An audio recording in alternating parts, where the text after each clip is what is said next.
Hello tout le monde, j'espère que vous allez bien. Aujourd'hui on se retrouve pour une toute nouvelle vidéo.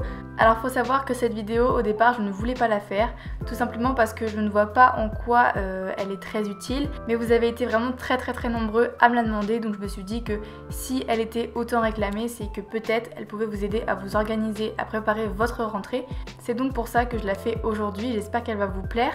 Avant de commencer, n'hésitez pas à vous abonner, c'est juste en dessous, ça prend 2 minutes, c'est totalement gratuit et moi ça m'aide énormément, ça me booste à continuer mes vidéos et à vous partager d'autant plus ma vie tous les jours. N'hésitez pas aussi à commenter et à aimer mes vidéos, ça me fait vraiment super plaisir. Votre retour me fait vraiment super plaisir à chaque fois, donc n'hésitez vraiment pas. Je réponds à vraiment tous les commentaires, donc n'hésitez pas si vous avez des questions, si vous avez des idées de vidéos également, je suis preneuse. On va maintenant commencer, donc c'est parti. Alors pour ma part, il faut savoir que je suis en DUT GEA, donc je ne suis plus au collège ni au lycée, je suis en études supérieures, mais j'ai quand même gardé certaines habitudes pour m'organiser et pour ranger mes cours qui datent du lycée. Donc c'est pour ça aussi que je fais cette vidéo pour les personnes qui rentrent en études supérieures. Alors, en études supérieures, on n'a plus la liste, vous savez la liste 6 cahiers, 24-32, une colle stick, je sais pas quoi, enfin bref, j'ai plus cette liste là. Moi en tout cas dans mon lycée, on n'avait plus cette petite feuille, mais au lycée et en école supérieure, vraiment vous vous organisez comme vous voulez. Donc pour celles et ceux qui rentrent en études supérieures et qui ne savent pas comment s'organiser, regardez cette vidéo jusqu'au bout, je pense qu'elle pourra peut-être vous aider. On va donc commencer par la chose la plus basique à avoir pour une rentrée, mais aussi la plus importante pour moi je pense, il s'agit de l'agenda. Voici à quoi ressemble le mien. Donc celui-ci vient de chez Cultura, il m'a coûté 9,99 € et à l'intérieur ça se présente comme ça, donc il y a toute une page pour les jours de cours et il y a voilà, les samedis et les dimanches qui sont sur la même page. Alors certaines personnes en études supérieures n'utilisent plus du tout d'agenda, mais moi je sais que dans mon DUT on a vraiment beaucoup de choses à faire, des projets à rendre, des travaux à réaliser, etc.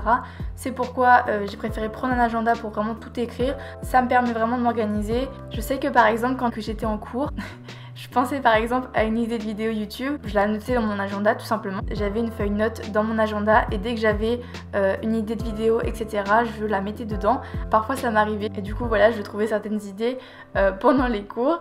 Ensuite, deuxième chose que j'ai acheté aussi chez Cultura, ce sont des fluos couleurs pastel. Je sais pas trop quoi dire sur les stabilos. J'ai acheté ceux-là cette année parce que en première année de DUT GEA du coup, donc l'année qui vient de se terminer, j'avais une copine qui avait ces fluos pastel et moi j'avais les fluos, vous savez, classiques avec les couleurs absolument normales quoi. J'arrêtais pas de lui emprunter ces fluos pastel parce que je trouvais ça vraiment trop beau sur mes cours, etc. Du coup, je me suis dit Sarah, achète-les pour la rentrée, arrête de taxer tes copines. Du coup, je les ai achetés. Je me souviens plus exactement combien ils m'ont coûté.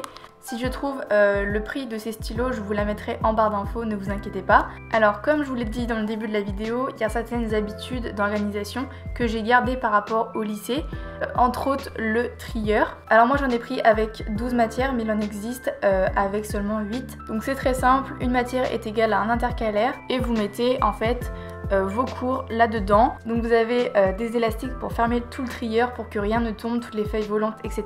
J'ai utilisé le trieur pour la première fois en seconde et j'ai eu la mauvaise idée en fait de vraiment mettre toutes mes matières dedans. C'est-à-dire que par exemple, imaginons en français on avait une pile comme ça de feuilles, en mathématiques pareil, en sciences pareil, en SES pareil. Au bout d'un moment, si vous mettez tous vos cours, vraiment la totalité de chaque matière dans ce trieur, votre trieur en fait va être épais comme ça et ce sera clairement ingérable. Moi ce que je fais maintenant c'est que je mets dans l'intercalaire de la matière uniquement le chapitre qui est en cours. Donc ça m'amène justement à la prochaine fourniture. Donc il s'agit de pochettes cartonnées avec élastique. Tous les chapitres qui sont vraiment terminés, sur lesquels on ne reviendra pas avant le partiel ou le bac pour les terminales, je les mets dans des pochettes comme ça. Une pochette de couleur est égale à une matière. Cette technique en fait me permet de ne rien perdre, aucune feuille volante, comme ça tout est bien fermé. Tous les chapitres à l'intérieur sont triés par date. Ensuite j'ai acheté plusieurs blocs-notes, donc c'est sur ça que j'écris mes cours. Alors il faut savoir dans mon DUT qu'on a des cours magistraux et des TD. Donc les TD ce sont des classes avec le même nombre d'élèves qu'en terminale par exemple. Donc en cours magistraux on utilise principalement les ordinateurs. vu que ça va tellement vite, on n'a pas le temps en fait d'écrire et on loupe beaucoup moins de choses que si on écrivait sur une feuille. Et en TD, généralement, on utilise donc le trieur et les blocs-notes. Les TD, c'est vraiment comme si vous étiez dans une classe de terminale, donc il y a 28, 27 élèves, donc c'est plus lent qu'un cours magistral, donc on peut se permettre d'utiliser des feuilles. J'en ai acheté plusieurs. Ensuite, j'ai acheté des souris sur les blocs-notes quand on écrit des cours en TD et qu'on fait une faute, c'est toujours pratique d'avoir des souris. Et pareil, elles viennent de chez Cultura. Ensuite, j'ai aussi acheté des fiches Bristol.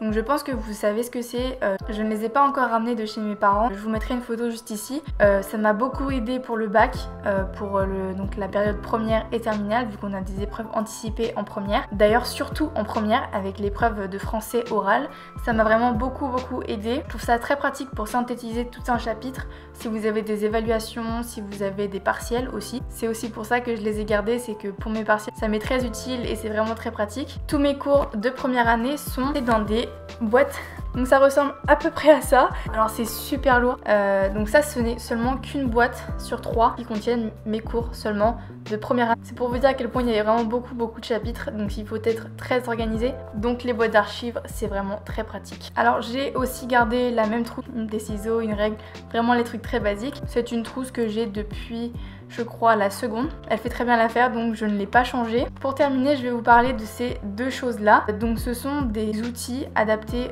pour mon DUT. Donc on va donc commencer par celui-ci. Il s'agit d'un plan comptable général. Donc il s'agit d'un dépliant comme ceci qui répertorie en fait tous les numéros de compte. Donc c'est principalement pour la compta qu'on utilise ce plan comptable général. Et ensuite cette petite chose là, donc il s'agit des tables financières et statistiques. Ça se présente comme ça. Très clairement, pour vous montrer à quoi ça ressemble dedans, ce sont uniquement voilà, plein de chiffres partout. Donc j'ai pas grand chose à dire d'autre sur ces deux outils là. C'est très spécifique à mon DUT. Donc ce sont des choses que je n'ai pas rachetées.